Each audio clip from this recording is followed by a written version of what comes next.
Good evening, good people. Mark Holmes here. As always, I want to say thank you all for watching, commenting, subscribing, and being part of the Joe Boo Sports Report. Without you guys, as well as you ladies, you know that this literally does not work. Let me see.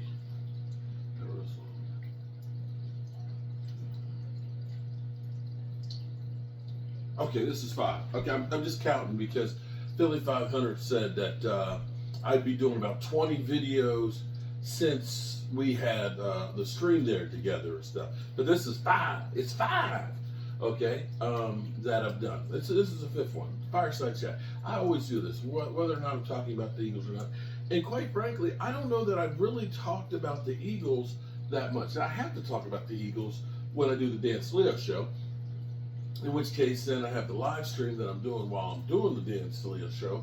And then, of course, the follow-up, if there's something that's kind of crazy, like there was something that was kind of crazy today. I got a little bit of payback, I guess you could say. And they pissed me off. They pissed me off, so I ended up they're like, Dan Sleo wanted a prediction for the game, and I was just put on it, and I said something crazy. So we'll see what happens. But I'm just happy that we have the opportunity to play against the Eagles because, you know, we're playing against one of the greatest teams in the history of football, and we're just happy to be on the field with them at the same time. We know we're not anywhere close to the Eagles. You know, we're just not worthy, but at least we get the opportunity. You know, I remember many years ago, before I played football at JMU. But JMU, Division 1A team, going against the University of Virginia. This is back when the University of Virginia was actually pretty good. And basically, JMU played UVA. This is 1983, I wanted to say. JMU was basically, you know, Mary's Sisters of the Poor, just a tune-up game for UVA. And a wide receiver, Gary Clark, scored a touchdown on a kick return, scored a touchdown receiving, and scored a touchdown on a punt return. 3 different ways he scored. JMU won 21-17. And after that, UVA said, we're not playing you guys anymore. And they didn't until about 5 years or so ago. And guess what? JMU beat them again. So I guess they're off of UVA's plate. But JMU, shout out to them. I believe they're 21st ranked in the nation right now. And considering they've only been in Division 1AA for 3 years now, they're pretty good. 9-1. Shout out to JMU Dukes. But I spoke earlier a little bit about this, and I saw some more stuff on it. I wish I had it in front of me to get the words verbatim. And here's where I've listened to people like my man Momo and things, where they say nobody wants to go to the Dallas Cowboys. You know, that, you know, after what they did to Micah Parsons, nobody wants to be there. Well, maybe Quinton Williams is the change, because Quinton Williams is seemingly enjoying being here and has literally become a leader already on this team. He's talking about Dak Prescott, and he's talking about the leadership role that Dak Prescott has. Says he's never been around a leader like him before. And I mentioned earlier that Quinton Williams kind of put everybody else on notice on the team and basically saying, one guy can't do this.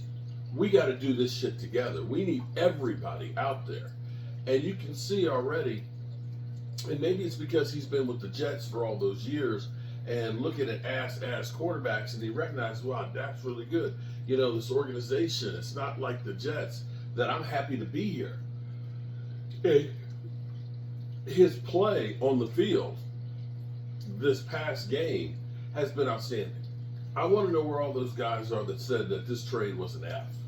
I want to know where all those guys are who said that he has past his prime and his numbers this year aren't that good. Now, the thing you have to remember with football, in talking about Philly 500, he says Jalen Hurts is having a better season than Dak because his team is 8-2.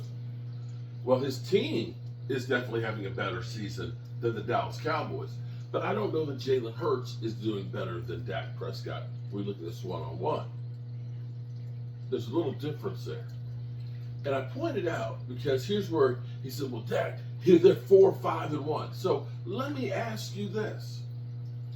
Let's say, hypothetically, we could be like a Star Wars show. There was one they called Mirror Mirror, where you went to an alternate universe, okay? Spock and Captain Kirk had like mustaches and goatees and things, right? They were evil.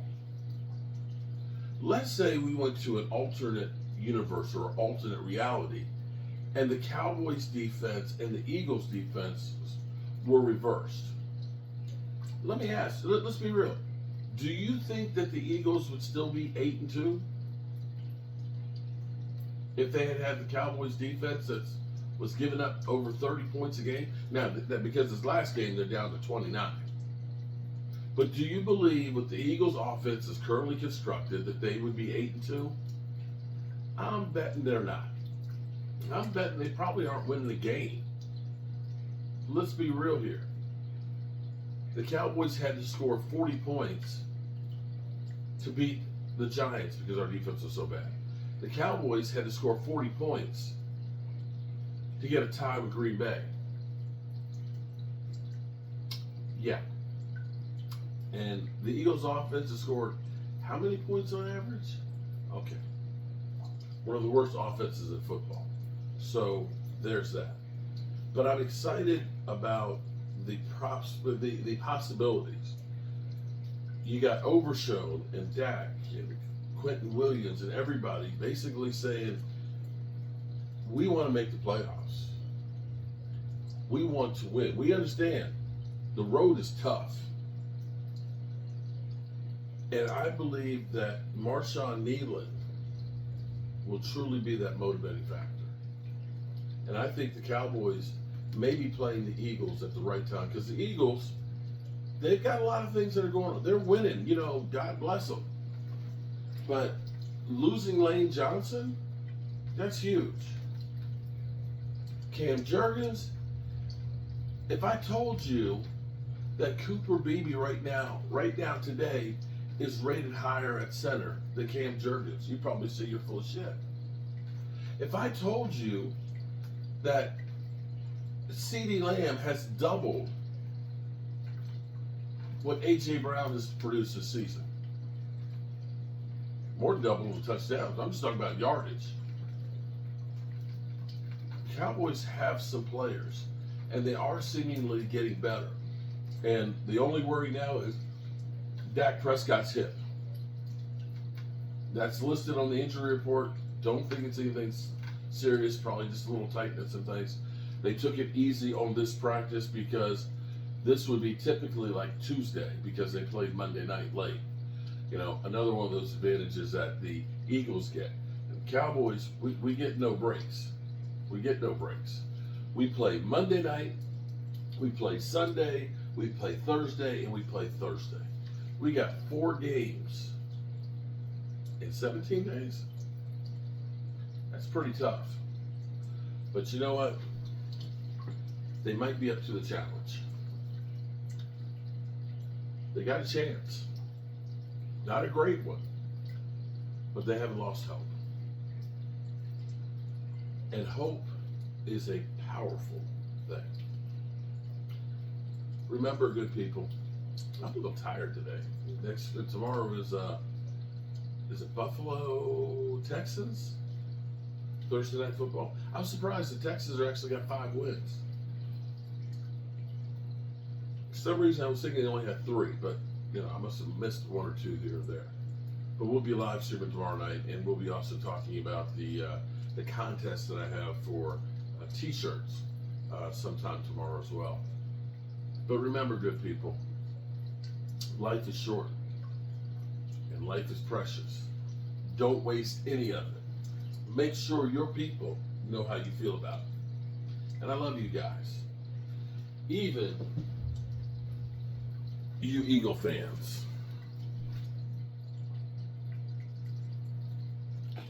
Peace.